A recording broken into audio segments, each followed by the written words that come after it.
Honestly, you guys asked for this.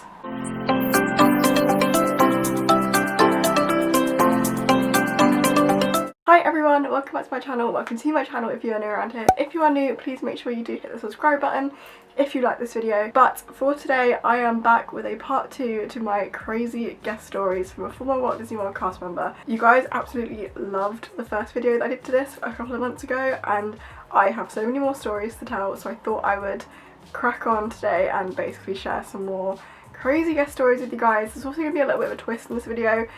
Basically, I've asked some of my cast member friends to send me in their stories as well, and I'm going to basically be reacting to them because a lot of them I've not yet read, so yeah, I'm very excited. Let's get into it. Okay, so the first story I have to tell you guys is probably one which, if you're a cast member or a former cast member, probably will be quite a common occurrence to you guys, but it does have a little bit of a twist. So I was working one day, I think I was a greeter or I was tasking, I can't really remember. I remember having a dustpan and brush in my hand, so I think I may have been tasking. Basically, me and my friend Jay were just kind of tasking together, having a little bit of a chat probably. I don't think it was necessarily a very busy day in the parks. Basically, a small child comes up to us and tells us that she has lost her family. Now, this is a very common occurrence in Disney World. I feel like it especially happens in like quick service restaurants and in merchandise locations, just because children often get excited, they wander around, like wander away from their families, and so yeah, we were kind of trained to know what to do, but we hadn't actually had to deal with a proper situation of this yet, so this was kind of the first time we had to deal with a lost child. Okay, so this child comes up to us, she's pretty calm, she's not kind of like super scared, but she is quite young, so obviously immediately we're quite concerned because obviously we know that her family are probably a little bit worried about where she is. We asked her where her family were, like were they in the restaurant, did she lose them inside? She basically told me that she had gone to the toilet by herself, which her mum had let her do, and she couldn't remember her way back to her table. So we're like, okay, pretty easy, let's just wander around with her until she finds her family. So we do exactly that. We kind of start wandering around in there, like middle section where Sunny Eclipse is. We're kind of thinking, okay, they're going to be in there, let's just try and find them. This shouldn't take too long. And we don't actually find them for like a really long time, which starts to worry me and Jay, because obviously if she can't remember exactly where they're sat at all, then that's a little bit strange.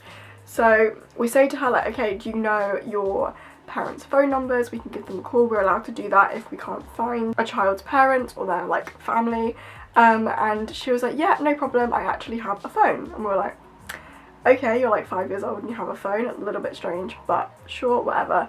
She whacks out a brand new iPhone, like literally a brand new iPhone, and passes it to me, and I'm like, well, do you want to call your mum? Like, and this girl basically said that she didn't know how to get into the phone. She'd been bought the phone for the trip in case she went missing, but didn't actually know how to get into it. So I was like, okay, well, let's think of your passcode. Like, do you know what your passcode is? And she literally had no idea what her passcode was.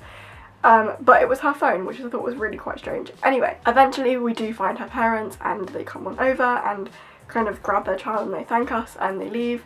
But we were kind of just there like, was that actually her phone? Like, imagine parents giving their child, who literally looked about 4 or 5 years old, a brand new iPhone, letting them go to the toilet alone and then not knowing how to use it.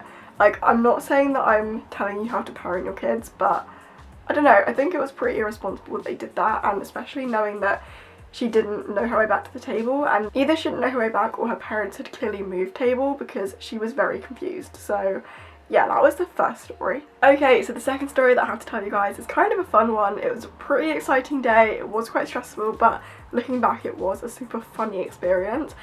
So basically last summer in Orlando, the weather wasn't great. Like, it was pretty rainy the whole time, and it was definitely a lot more kind of stormy and rainy than it had been on my first visit in 2016. So we were kind of used to thunderstorms and like big storms wiping out the parks at this point.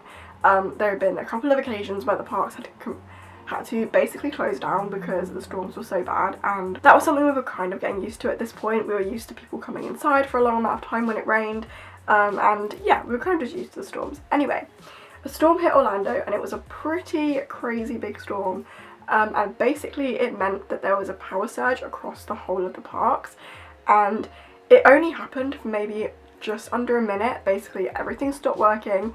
There was a huge power cut and everything kind of reset. All the till systems reset, all of the timers on the ovens reset, All of the attractions obviously went down. Literally everything just went down for, it was literally under a minute, but if you think about the impact that will have across property for every single guest and every single cast member, it is actually quite insane. I didn't realise the effect it would actually have, especially for us in quick service. All of the timers on the ovens telling the cast members like when things were going to be ready, all of that had basically gone down. So by the time it had gone back up again, obviously it had been just under a minute, everything was reset, so everything had to be recooked and started again basically. It was pretty crazy. But the reason this becomes a guest story is basically because obviously with the rain, a huge influx of guests came into the restaurant. I've never seen anything so busy. It was probably a little bit unsafe to have that many people inside the restaurant in all honesty, but at that point there wasn't really very much we could do. A lot of guests were getting concerned. They were wondering, asking if the parks were going to close, and obviously we were like, we don't really know right now what's happening because power surge had literally only just hit.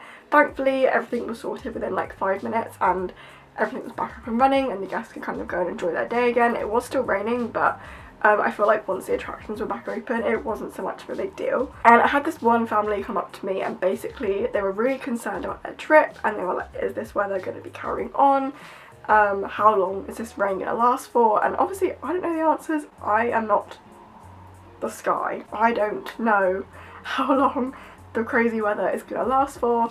So I basically just explained that to them, like, I'm really sorry, I have no idea. Obviously it's forecast rain pretty much every day, like 12 through like 6 p.m, like any of that kind of time is gonna rain. And they basically started shouting at me and being like, well, this isn't what we paid for, we've come to Florida, it's a sunshine state. And obviously I'm like, I'm fully aware of this, I hate the rain just as much as you do, but there really isn't very much we can do. I told them they were more than welcome to wait it out in the store. I gave them some water and like just some reassurance that the rain probably would pass, but they weren't having it. They were fully annoyed. So I kind of just tried to reassure them the best I could, but the more this conversation went on, the more annoyed they were getting.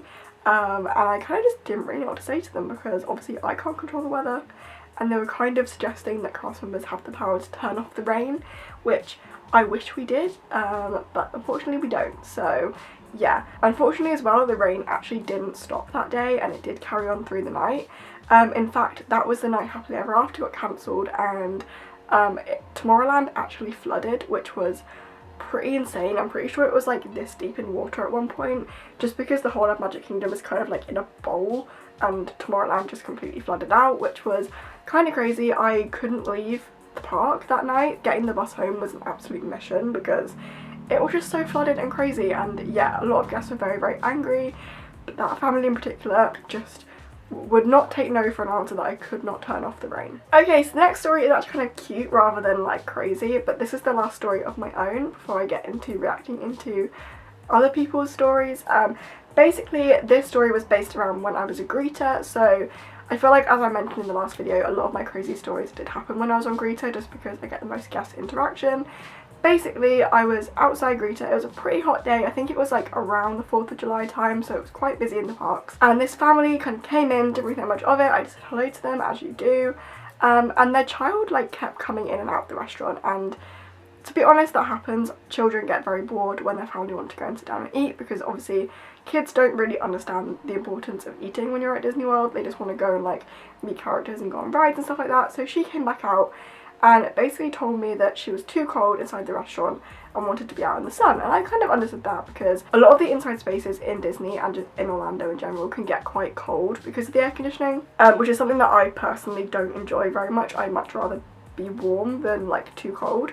But anyway, this girl, she was probably about like maybe 6 or 7, and she basically asked if it would be okay if she stood with me for a while because she was too cold inside the restaurant. So I said, not a problem, just make sure that you're not kind of getting in the way of other people coming in and out of the restaurant, just don't stand by the doors.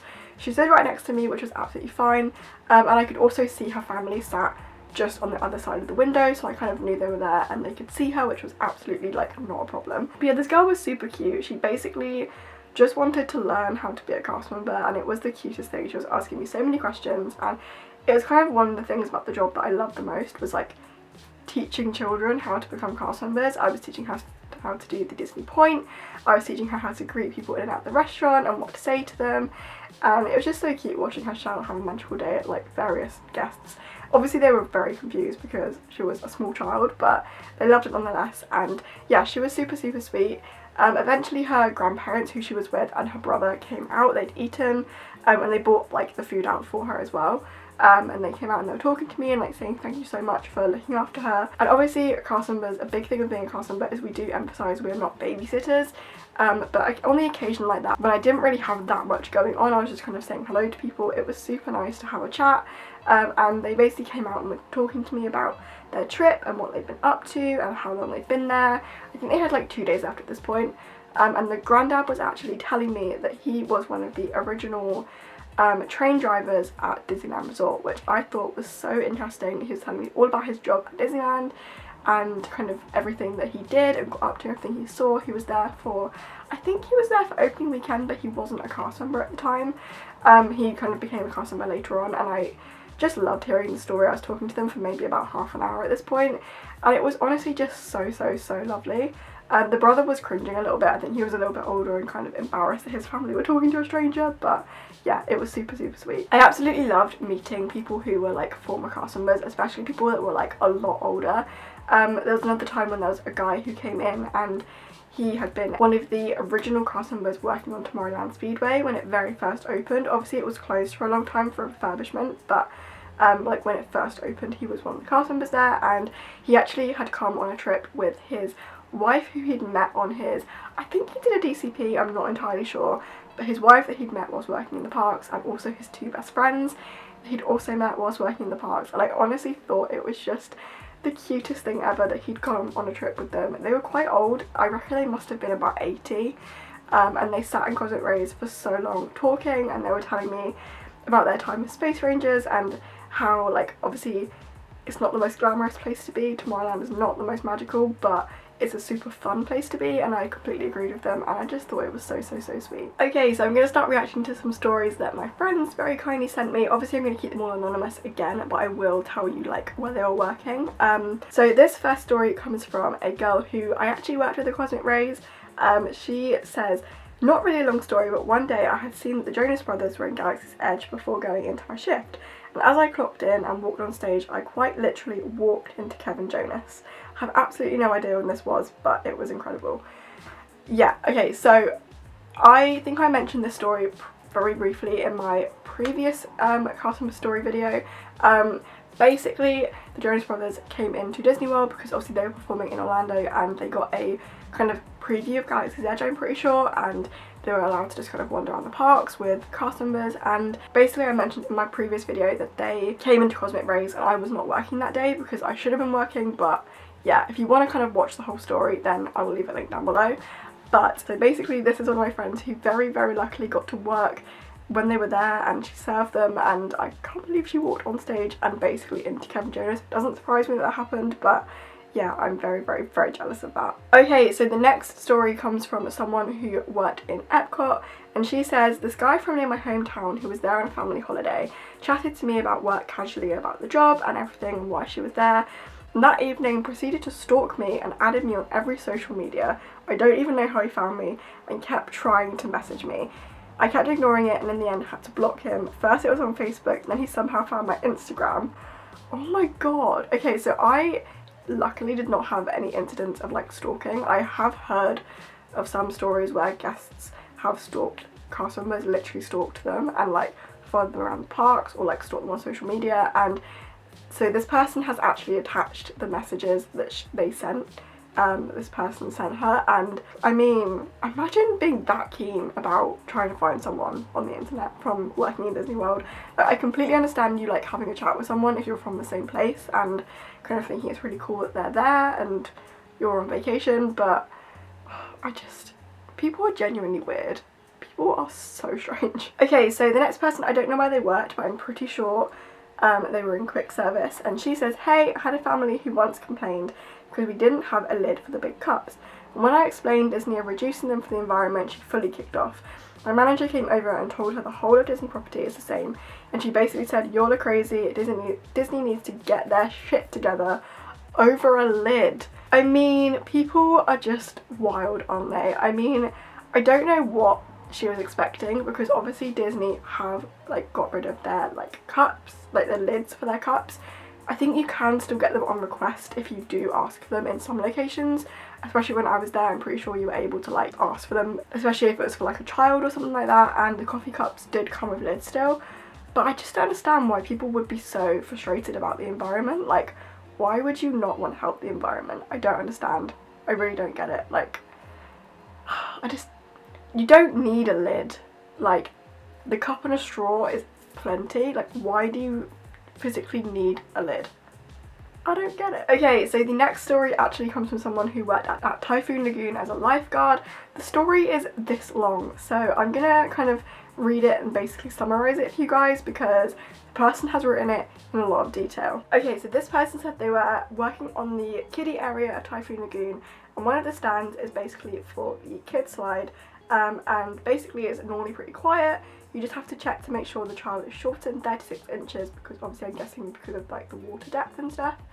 And so this young girl came over and she was about 8 inches over the line, and I said, "Oh, I'm so sorry, you're just too tall to ride." And then she instantly started crying, which I feel like is a pretty natural reaction for a young child who can't do what they want to do at Disney. I feel like, annoyingly, that is just health and safety and you just have to do it. But obviously I understand why the child was probably upset. All of a sudden her mum started beating her on the ground in front of me. Then her dad pulled her up saying, "It's okay, come on, we're going," and went to walk her onto the slide. And obviously at this point the lifeguard said they were like, "What are you doing? She's clearly too tall," and he squared up to him and basically said, "What's going to happen? What is the worst that's going to happen? You seriously stopping her from going down the slide?" And basically the lifeguard proceeded to explain that he could get fired over this. It's a real health and safety issue. And the dad basically wouldn't have any of it and was just kind of saying like, "Well, what does it matter? They're not going to fire you. How are they going to find out?" And he basically was trying to explain that if something went wrong, it would be his fault and therefore could get fired. So he really didn't want this child to go down the slide. I mean, I just don't get it. I know that it is really frustrating for a guest when their child is too small to ride a ride. I remember being at Disneyland Paris when I went in January and we were queuing for Crush's Coaster, I'm pretty sure it was, and this small child was literally like maybe this much too small to ride, and obviously the dad was kind of frustrated because he'd obviously wanted to go on this ride with his child, but he did leave and he didn't come back, and it was he kind of understood the whole problem and the fact that she was slightly too short. He did make a joke of like, "Oh, I'm gonna have some high heels" or something like that, which obviously people are allowed to joke about, but I just don't understand why a parent wouldn't be genuinely concerned for their child's safety. If something is going to be dangerous to them, if they're too short or too tall to ride something, then I don't understand why they would just listen, because obviously at the end of the day Disney and their cast members are there to kind of look after the guests. The number one kind of thing we're taught in training is safety begins with me, and I feel like if a cast member tells you that you can't ride something, you should just listen to them regardless of how excited you are to ride it. The child can come back another time when they're taller and ride it, but yeah, it kind of annoys me that guests do get so rude at cast members when they're literally just trying to do their job. Okay, and the last story that I have to share with you guys comes from a quick service cast member who worked at Typhoon Lagoon, and her story is basically: "A guy grabbed the back of my uniform at Typhoon and screamed at me because he had been waiting 9 minutes for his salad. His kid was allergic to something, so they had to make the salad from scratch. When my leader came to speak to him, she also got screamed at and called an ignorant, white trash bitch." And yeah, again, I don't understand what it is with guests. I completely understand that waiting for stuff can be frustrating, but at the end of the day, if you've asked for like a special requirement or you have an allergy, surely you would rather wait a little bit longer and make sure your food is completely perfect with no allergies than getting it like as soon as you order it and there potentially being something wrong with it. I just don't get it. It really blows my mind that guests can be rude, like that rude to people, because obviously if a cast member did that to another cast member, there would be kind of repercussions, and it just makes me sad that guests kind of can get away with saying that sort of thing to cast members, and like they're only trying to do their job and look after you. So if you are a guest and you are ever rude to a cast member, please just consider what you're saying to them, because it's just not nice, you know, they're just trying to do their jobs. Alright everyone, so I think I'm going to end this video here. Thank you so much for watching. Again, if you love this video, please do give it a thumbs up. Thank you so much for the support on the last one. If you want a part 3, then definitely let me know, because I'm sure I've got some more stories somewhere, and I'm sure some of my friends would like to get involved as well. Yeah, make sure you do subscribe if you're not already, and I'll see you all again very soon with another video. Bye!